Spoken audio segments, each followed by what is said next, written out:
Move Better Every Day, a mini workshop. Today we're going to be looking at getting dressed.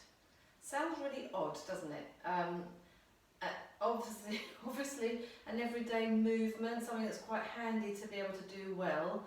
But I was thinking about this, and the reason that came to my mind was it's probably the thing that I find the most uncomfortable, as in the first thing that I do every day.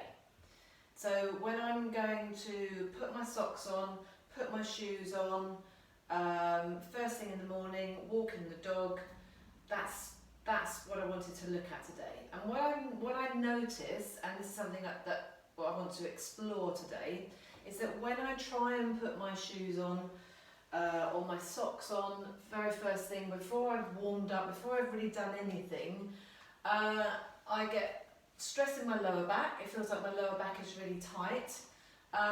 Hamstrings feel tight, and also my hips aren't mobile enough to do the movement efficiently and comfortably. So that's what I wanted to look at today. So you might be doing this with me, you might not. Obviously you don't know what each workshop is about, but if you've got a pair of, or maybe if you've got socks on, just take them off. So there's one of the first movements as well, just reaching down to the floor to pick up socks or shoes. So we're going to be looking at the hip hinge, and then once you've actually got your socks, how do you put them on, or how do you take them off? And is it relatively comfortable? I'm quite warm now because I've been to the beach with the dog earlier and I was doing some stuff on the beach. So it all feels okay, but first thing this morning when I was putting my socks on, it was a little bit dodgy. So think about the things that you need to be able to put your socks on efficiently. So now I'm all nicely warmed up. I'm focusing on lifting this leg up as high as I can get that knee. I'm balancing on one leg. I'm standing on one leg. I can easily put my sock on. But first thing in the morning is a whole different story. My hips aren't necessarily warmed up enough, so I end up sort of slouching over like this, and then I can't actually even, I'm struggling to even stand on one leg, let alone get the other foot off the floor. And then it's that overreach and that overstretch, pulling all my back, my lower back. Whereas actually it's a much more efficient movement if I'm nice and upright and if I've got reasonably good balance. And then there you go, put the socks on. So I'm going to take them off again. Let's start with hip mobility, just a little bit. I'm going to pop those down there. And I'm going to use the back of my trusty chair just to have a look at the pattern that we want, sort of for your hip mobility. You don't have to use this at all, but if you need a bit of support, that's would be a good idea. So let's just start by lifting the legs up. In fact, I'm not going to use the chair. I'm going to stand freestanding, but make sure you've got something nearby. And I'm starting by lifting my knee up as high as I can. So warming up the fronts of your hips, your hip flexors. Another thing I'm thinking of as I'm doing this is having my spine lengthened. So as you probably know, and I'm a little bit wobbly, just sort of wandering all over the place as I'm doing this. So you might, hopefully this will be warming up a little bit, and ideally you want to have that lengthened spine, and you want to be able to lift your knee past level with your hip. So if it's getting stuck here, that's your first thing you want to do. Try and get that up a little bit higher. And so if that's difficult for you, maybe stand on one leg, take hold of the back of the knee, underneath the knee, and pull the leg in. So again, a good thing to do. And what this is doing as well, because I'm going quite fast, it's giving me a bit of blood flow, getting my heart rate up a little bit, getting me nice and warm, because that's what we want. And we're compressing in that hip joint as we're pulling that knee in, which is what keeps our joints healthy. So this is on a fairly straightforward plane. What you might find is that your habit, when you put your socks on or take them off, is to take a figure of 4. So that would mean you would lift the leg up, you'd cross your ankle just above your knee, and then you would bend the standing leg. And this again, great movement to do. So let's just try, and you might need a bit more support than the back of the chair, but I'm going to back up against the wall a little bit. And lift your foot up. So again, you're lifting the knee up nice and high. Lift your foot up and let that leg rotate in your hip socket. So this is actually quite tight for me. I'm not overly mobile in my hips this way. So it's easier for me to just keep the knee up nice and high rather than turning it out. But so this is a good thing for me to do. And again, this might not be something that you can do, but we're just trying to warm everything up a little bit. I was looking at some stuff on the internet, like you do, on Tinternet, before I did this workshop. And there are all sorts of things, all sorts of guidelines for this sort of stuff. You know, lying in bed to put your trousers on, or to put your socks on, or sitting on a chair, or having a long shoehorn, or having a gripper.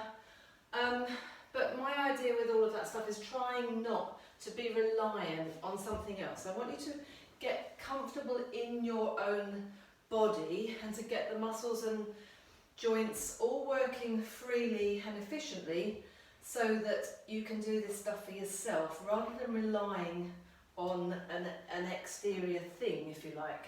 So if you're having to sit down on the bed or a chair every single time, once you start to sit down every single day to put your socks on, that's it. You won't be able to, unless you decide to change that pattern, go back to standing on one leg. Having that control over your own body, you'll always have to sit down, and that's not a good thing. That's ideally what I'm looking for you not to have to happen. Great. So if that's all feeling a little bit looser, hopefully it is. Another thing that you could do if that really wasn't happening, and this is just a hip mobilising, just swinging that leg forwards and backwards. And again, you might want to hang on to the back of a chair. So you could do this as a balance exercise. It's quite a strong balance exercise because you're challenging. But if you just want to do pure mobilisation, then hang on to something so that you haven't got to worry about balance. You're not worrying about the balance on this standing leg. You're just focusing on mobilising that hip joint. Try and let it go back as freely as it comes forwards.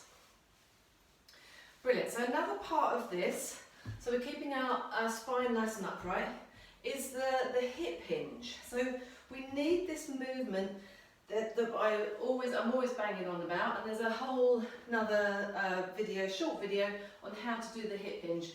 But ideally we want to hinge from the hip, keeping our back in its natural curve. So it's that thing of sticking the bottom out, creasing here, holding your spine in its natural curves, not rigidly, but this needs to become an everyday movement pattern and a habit, so that you don't, every time you go forwards, around that back and stretch it all out. So the combination of standing on one leg, as I did earlier, your back is rounded, your lower back is completely not supported, and trying to lift that leg up, it's just, yeah, a recipe for disaster. So the hip hinge is really important. So, looking at, so we've done our balance a little bit, we've done the hip mobility, we've done the spine in neutral. Let's think about your hamstring length. So when you're putting that, in fact, let's go back to putting your socks on or taking them off. So if you took them off earlier, put them back on again. So even, as I said, picking stuff up off the floor, there's the hip hinge, send your bottom back, crease at the hips, try and keep that back as neutral as possible. It's not the end of the world, like I say, it doesn't have to be completely rigid, but try and stick your bottom out and bend the knees slightly. Hinge at the hips, that's the way to have a supported spine. So I'm going to go for putting my socks back on now. So standing on one leg, lifting that knee up as high as possible, there is a slight rotation outwards. And there you go, and then on the other side. As I say, I feel now I'm much warmer just from doing those little couple of bits and pieces as well. But try and practice this. So maybe if you haven't got time to practice anything in the morning or do anything in the morning towards this, for putting your socks on, practice when you're taking your socks off at night. Swing the leg around a little bit, do some knee lifts, take hold of the back of the knee. Encourage your spine to be really nice and lengthened, and then maybe try some of these as well. Practice this position. So you could be leaning against a wall, you could have the kitchen worktop or a chair next to you just for a little bit of balance, and then taking those socks off. And in fact, I'm going to take them off again because we're going to go to putting shoes on. Let's pop those on there. So again, bending down to pick the shoes up. So I've got my little silver jazz shoes, which I haven't actually worn for many years. I used to wear them as my slippers. But little slip lace ups, which is the main thing.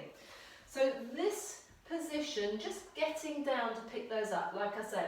So I'm already feeling a little bit of a hamstring stretch here as I reach down. So again, if that's really tight for you, if your hamstrings are really tight, if when you take a regular hip hinge, which is only this far forwards, it's not very far forwards, if you're already feeling that your backs of your legs are screaming at you, then that's an issue. You absolutely need to stretch your hamstrings out. But if you can, sending that bottom back, hinging at the hips, coming all the way down. And then to put your shoes on. So there's a way of putting the shoes on, which I would generally probably do, which would be to have, exactly as I am doing now, over onto one foot and then slip the foot in or do my laces up or whatever. And that will depend on the hamstring length. The other option is to, and I'm going to go onto that foot, is to kneel back, to take a lunge back, to hinge over this thigh, maybe kneel down to put the shoe on. So now we're looking at the everyday movement pattern of the lunge.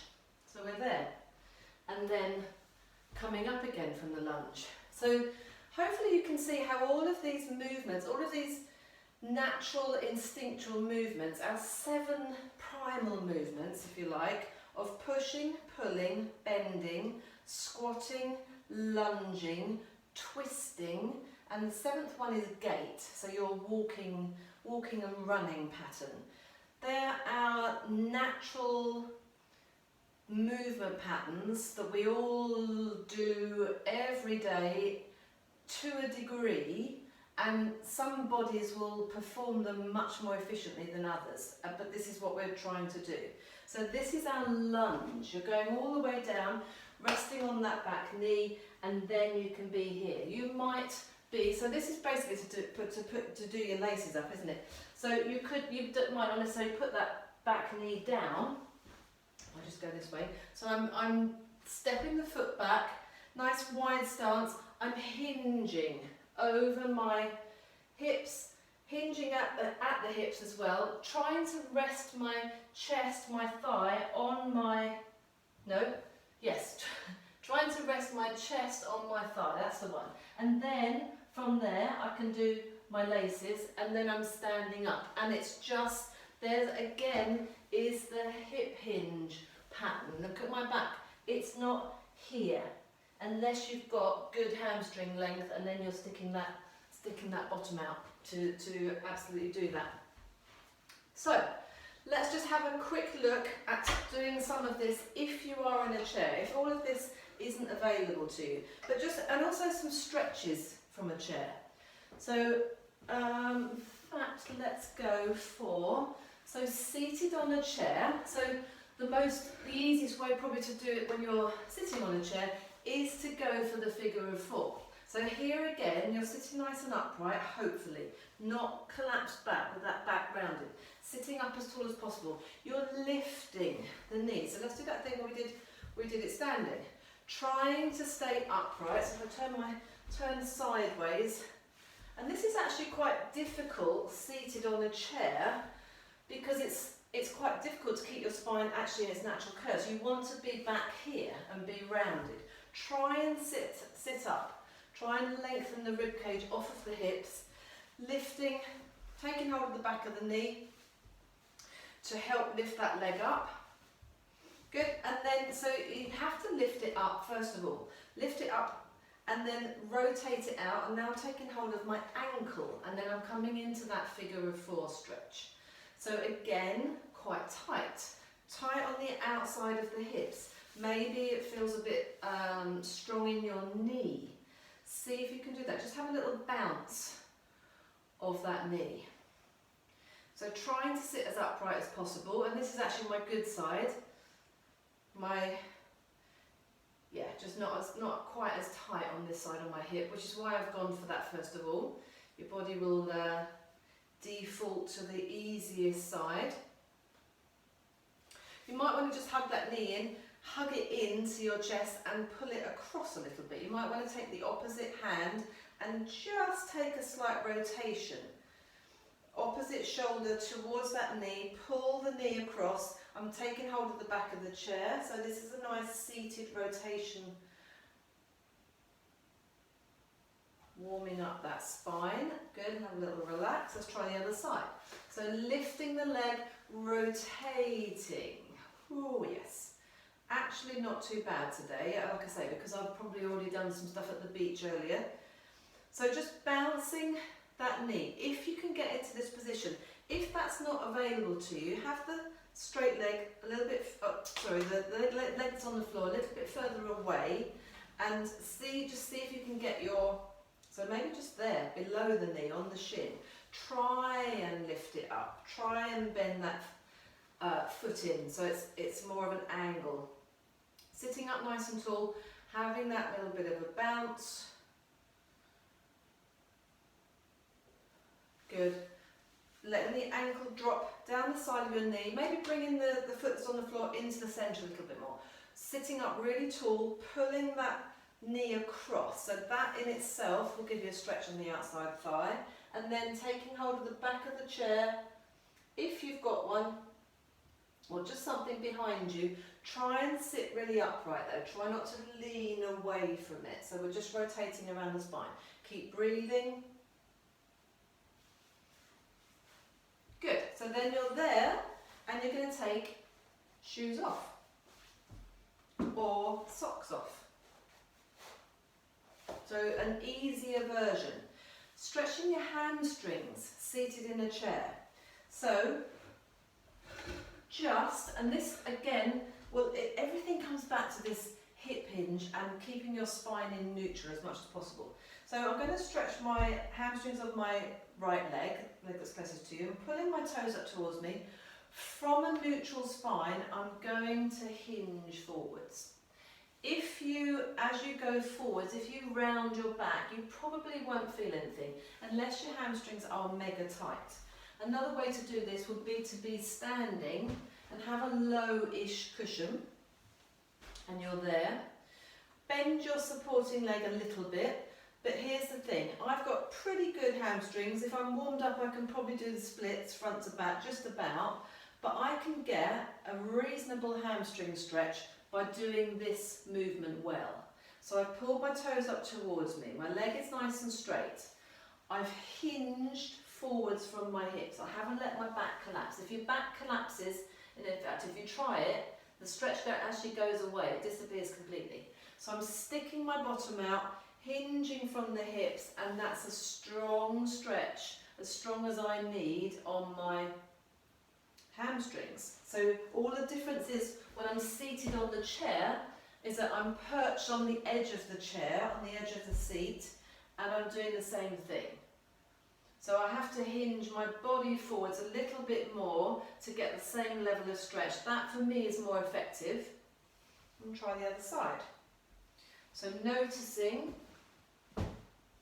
which is your tighter side, as always.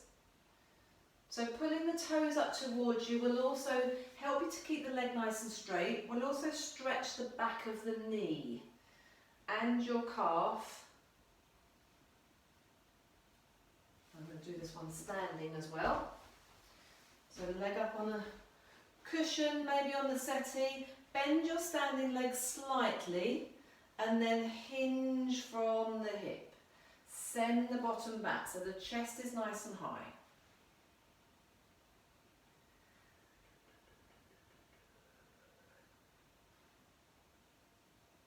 Hamstring length really important.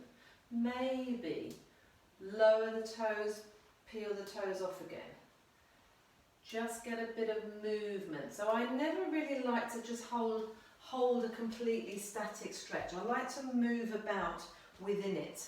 Let's have a little look at practicing your lunging if that really wasn't happening for you. So taking the leg back, but using the chair.